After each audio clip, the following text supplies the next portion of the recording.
Russia reportedly wants to open another front. We still have Odessa, Mykolaiv, and then there's Transnistria. Putin is planning to attack Ukraine from Moldova, and this could happen as early as September this year. The occupiers' goal, as the propagandists openly admit, is Odessa. The president of Ukraine has also already warned about the terrorist country's intentions. Finally, here we are again in our beautiful city in Odessa. Beautiful city is a target. She wants to destroy it, just as she destroyed countless cities and villages in the occupied territories. Russian military plans are aimed at this region, Odessa, and then at the borders with Moldova and Romania. As for Putin's intentions regarding Moldova, the prime minister of the neighboring country spoke about them in an interview with the Financial Times.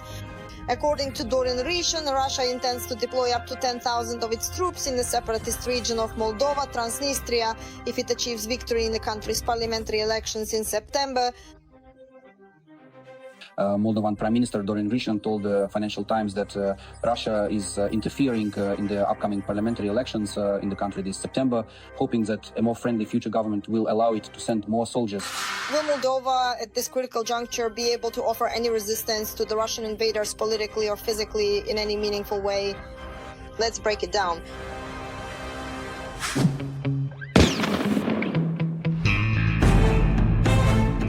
Moscow has long been trying to install pro-Russian puppets at the head of Moldova. Every single election draws the Kremlin's close and careful attention, and time after time they inevitably end up losing. The Prime Minister voiced a purely hypothetical scenario that could have been realized if. But for now we see that the Russian Federation lost the first phase of the hybrid war against the Republic of Moldova in 2024, when with difficulty we nevertheless managed to cross the Rubicon. That was when the presidential elections in Moldova took place.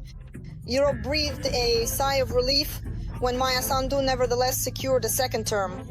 But this by no means implies that the Russians will not try again.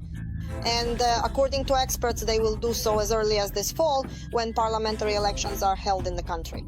It depends on us, the citizens of the Republic of Moldova, to answer a very important and fundamental question: how well do we truly understand the potential risks involved? How well do we actually recognize the urgent and pressing need for internal consolidation? And how able are we, as a society, to clearly demonstrate our political will and determination in the upcoming parliamentary elections? And then all these scarce stories about possible 10,000 Russian soldiers behind Ukraine will become irrelevant. But we still need to make thorough preparations, as always, because Russia will undoubtedly use all its available resources to come out as the winner this time. Moldova is extremely important for the Russian Federation. The Republic of Moldova, of course, is not the most important or the largest country, but nevertheless we have 1,222 kilometers of shared border with Ukraine. We share a border with Romania, which is a member of both NATO and the European Union. And on Romanian territory, there are currently 3 important American NATO military bases, which play a significant and strategic role in the region. For Russia, it is fundamentally important to turn Moldova into a strategic foothold, located just behind Ukraine.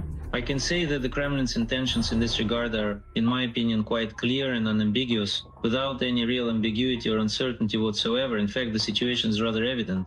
When, on October 10, 2022, Russian military forces deliberately launched cruise missiles from the Black Sea through the airspace of the Republic of Moldova to attack Ukraine, they knew perfectly well that Moldova did not have any air defense system at all.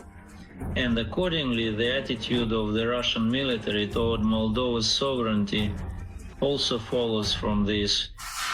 And the fact that the Russian Federation can freely use Moldova is in itself an important component. The armed forces of Moldova are in an extremely dire state. The Moldovan Prime Minister does not even hide the fact that if Ukraine had fallen in 2022, Moldova would have immediately followed. This statement from the Prime Minister of Moldova is not deceitful. 72 hours is what Chisinau could realistically count on. And perhaps that's even an optimistic scenario. The fact is, Moldovans simply have no one and nothing to defend themselves with. The Moldovan armed forces number just over 5,000 people. Another 58,000 are in the reserves. Their army consists of ground forces, which include 3 brigades in total, as well as 2 battalions belonging to the Air Force and the River Force. The latter 2 branches are, for the most part, more symbolic than anything else. Moldova's Air Force is limited to a staff of just over 800 people. They also have a small number of military transport planes and helicopters. The Air Force could have boasted MiG-29s, but they are in storage and presumably not operational. Things are a little better in the ground forces.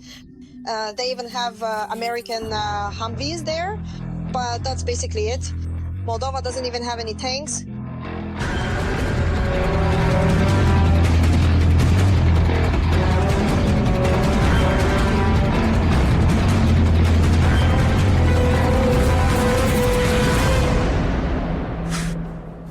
The full-scale war in Ukraine, the Moldovan authorities realized that they also needed to prepare, and they are indeed showing determination to strengthen their military capabilities.